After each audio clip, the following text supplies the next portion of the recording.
안녕하세요. 나 팀장의 실무회계입니다. 지난 시간에 이어 오늘 또 기말결산 오류 사례 100가지를 공부하겠습니다. 오늘 소개해드리는 것도 모두 회계법인 시절 감사 경험을 통해 알게 된 실제 사례임을 말씀드립니다. 기말결산 체크리스트로 활용하시어 비슷한 유형의 오류를 사전에 방지 또는 사후에 적시에 적발하는 데 도움이 되기 바랍니다. 사례 21. 우리나라 T그룹이 모 회사를 인수하면서 재무실사를 하는 과정에서 은행조회서를 발송하여 예금 잔액을 확인하였습니다. 은행조회서를 발송할 때 해당 회사가 제시한 은행 계좌가 있는 은행에만 은행조회서를 발송하지 않고 본사 사무실 근처의 모든 은행에 회사의 사업자 번호를 기재하여 은행조회서를 발송했는데 많은 계좌가 발견된 사례입니다.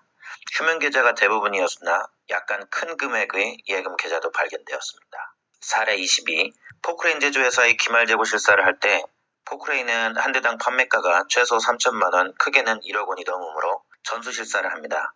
포크레인은 차량 번호처럼 모든 포크레인이 개별 번호가 있었는데 기말재고 실사 시 실사 수량에 포함되어 있었던 포크레인이 1월 중순에 회사의 회계감사를 나갔을 때 회사 제시 손익계산서에 12월 말의 매출액으로 포함되어 있었습니다. 회사는 선적 서류를 제출을 해서 31일 이전에 매출이 되었다고 주장을 했습니다.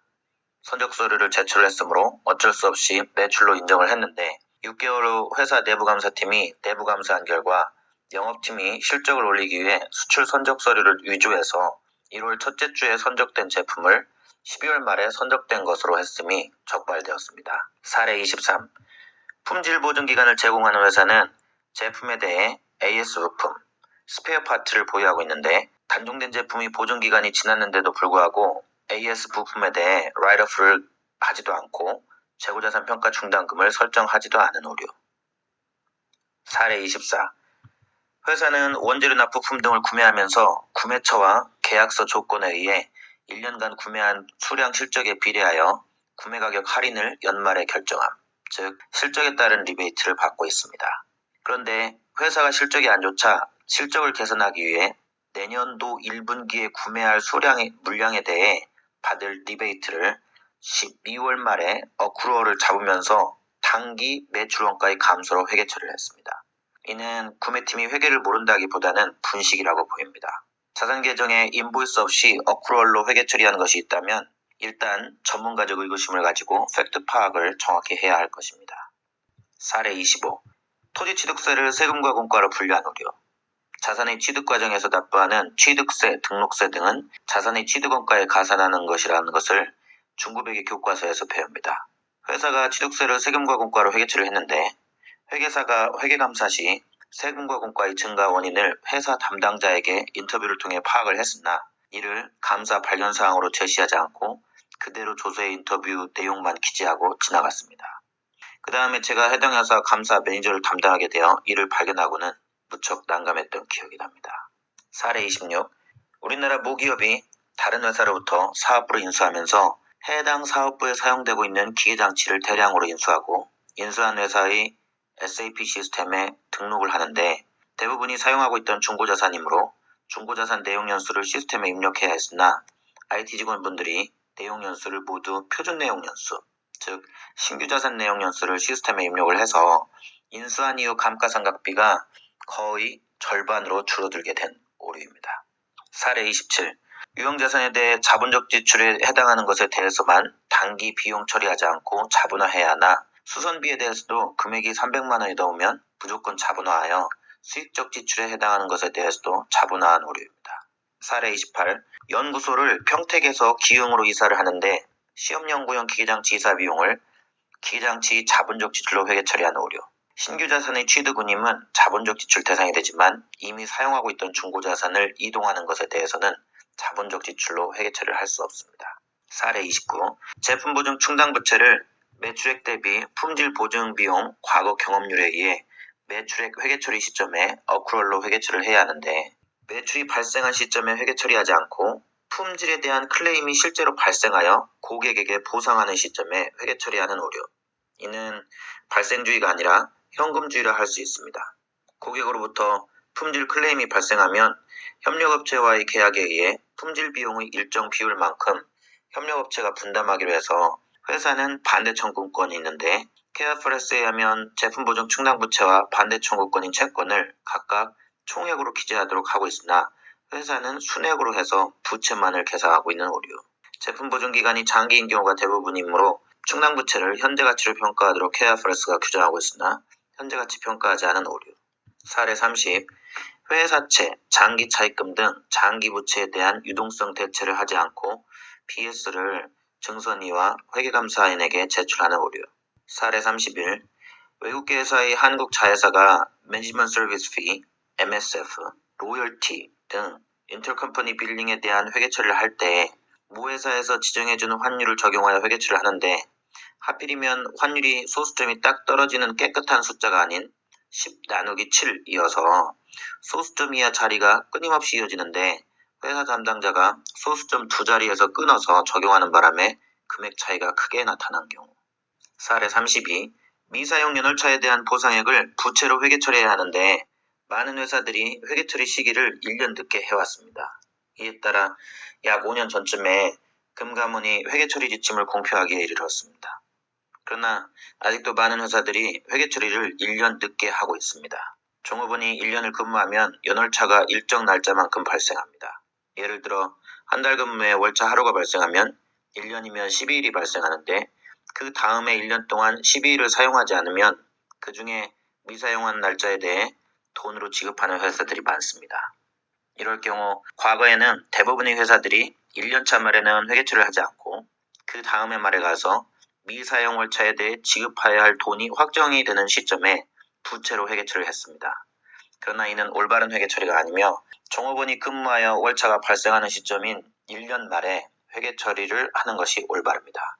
종업원이 그 다음에 12일을 근무하지 않아도 월급을 줘야 하기 때문입니다.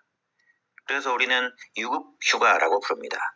1년차 말에는 12일에 해당하는 금액을 전액 부채로 회계처리를 하고 종업원이 월차를 사용하면 부채를 줄이는 회계처리를 한 후 미사용 월차에 대해 돈으로 지급하는 시점에 남은 부채를 전액 줄이는 회계처리가 올바른 회계처리입니다. 사례 33. 세금과 공과를 법인세 비용으로 회계처리한 오류. 소득에 대해 과세되는 것이 법인세이며 세금과 공과는 회사의 영업활동으로부터 벌어들인 세전이익에 과세되는 것이 아니라 다른 많은 이유로 과세가 되는 것인데 세무서에 세금을 내면 모두 법인세 비용일 것이다 라는 막연한 생각으로 인해 오류가 발생한 것 같습니다. 세금과 공과로 회계처리를 하느냐 법인세 비용으로 회계처리를 하느냐는 영업이익이 달라지므로 매우 중요한 오류입니다. 사례 34.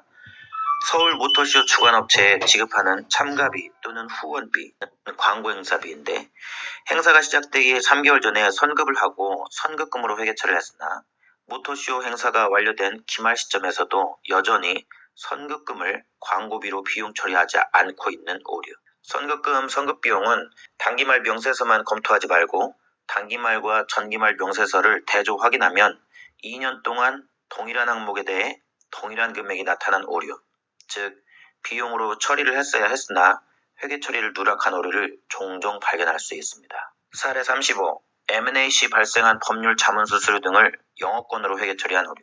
과거 합병회계 처리 준칙 등 기업회계 기준에서는 영업권이었으나 케어프레스가 도입되면서 단기 비용으로 처리하도록 명시하고 있습니다.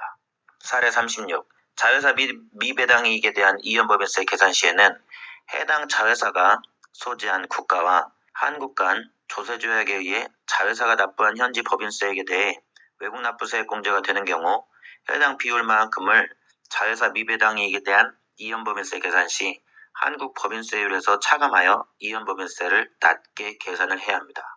즉 이연법인세라는 것은 미래에 배당을 받았을 때 법인세를 얼마만큼 납부할 것인가를 계산하는 것이므로 그냥 한국 법인세율을 곱하면 안 되며 한국 법인세율에서 외국 납부세액 공제율을 차감한 세율이 올바릅니다. 그러나 많은 회사들이 외국 납부세액 공제율을 고려하지 않고 단순하게 법인세율 전체를 적용하여 이연법인세를 계산하고 있습니다. 사례 37. 연결재무제표를 시스템이 아닌 엑셀로 작성하는 회사에서 연결재무제표를 작성할 때 지배회사가 종속회사에 대한 내부 매출 시 제품 그룹 종류별로 매출 총이익률이 다른데 회사 담당자가 엑셀 파일에서 제품 그룹별 매출 총이익률을 입력할 때 동일한 매출 총이익률을 가진 몇몇 제품 그룹에 대해 마우스를 위의 셀에서 밑으로 드래그하는 과정에서 다른 제품 그룹군까지 드래그를 해서 해당 그룹에 올바르지 않은 매출 총이익률이 적용된 오류. 해당 회사는 연결 매출액이 약 4조 정도 되는 대기업이어서 내부거래 매출 총이익률이 약간 잘못된 이러한 사소한 오류 효과가 63억 원 정도였던 것으로 기억을 합니다. 회사 담당자도 감사인도 모두 곤혹스러운 상황이었습니다. 내부거래 매출 총이익률을 전기 대비 단기 비율을 비교하여 유의미한 차이가 있는지 확인해야 합니다. 사례 38. 지배회사와 종속회사가 합병을 하거나 종속회사 간의 합병을 하는 경우에는 피합병 회사의 자산과 부채는 연결재무제표에 합산이 되지만 피합병 회사의 이익잉여금 등 자본 항목은 전액 제거하고 합병회사가 합병대가로 지급하는 현금 또는 주식과의 차액을 자본잉여금 또는 마이너스 자본잉여금, 즉 자본조정으로 회계처리를 해야 합니다. 그런데 회사는 피합병 회사의 이익잉여금 등 자본 항목을 자본잉여금으로 계정 재분류하지 않고 그대로 단순하게 합산을 하는 오류를 범했습니다. 사례 39. 종속회사가 지분법 피투자회사를 보유하고 있는데 이러한 사실을 최상위 지배회사가 파악하지 못했고 종속회사는 지분법 피투자회사를 지분법이 아닌 원가법으로 평가한 재무제표를 모회사에 제출했습니다. 모회사의 연결재무제표 작성 시 손자회사 레벨에 있는 회사들이 연결해서 누락되었거나 지분법 평가에서 누락된 오류입니다.